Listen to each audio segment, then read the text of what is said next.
किसी भी देश की तरह भारत में भी नदियों का ऐतिहासिक महत्व है।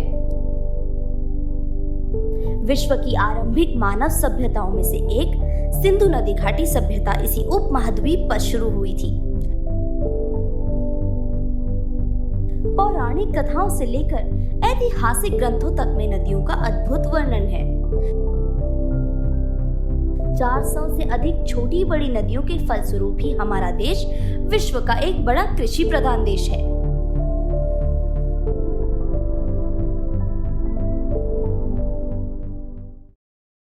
On an average, 8 farmers have killed themselves every day in the last 4 years in Maharashtra.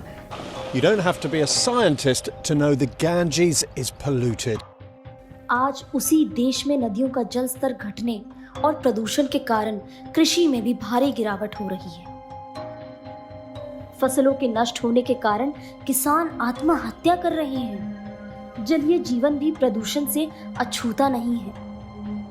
मीठे पानी की डॉल्फिन, जिसे विश्व स्वास्थ्य संगठन संरक्षित जलीय प्राणी घोषित किया है, आज वो भी विलुप्त होने के कगार पर है। विकास के नाम पर नदियों के किनारे खनन अबाध गति से चल रहा है।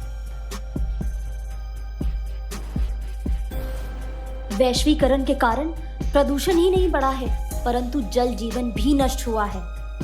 पीने के लिए पर्याप्त पानी भी नहीं है, अर्थात कहीं सूखा है तो कहीं बाढ़।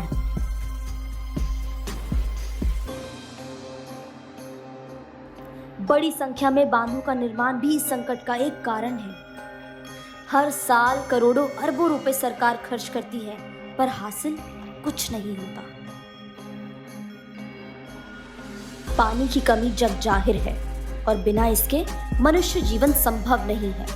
फिर भी हम मानव इसे अपनी राजनीति और पूंजीवादी का खेल बना रहे हैं। सवाल है कि क्या धन की लालसा मनुष्य जीवन से अधिक अनमोल है? हम तो बेसिकली जनता है, हम क्या कर सकते हैं?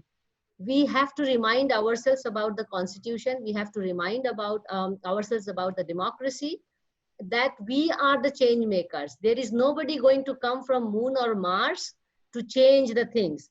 How we want to change is also depending on us, who we want to do things for us. And I think in 100 years, we need to also change this, what has come to today, government being the supreme or the provider of services. As people of this country, we need to change this whole idea. The government is the servant of the master, which is the people of this country.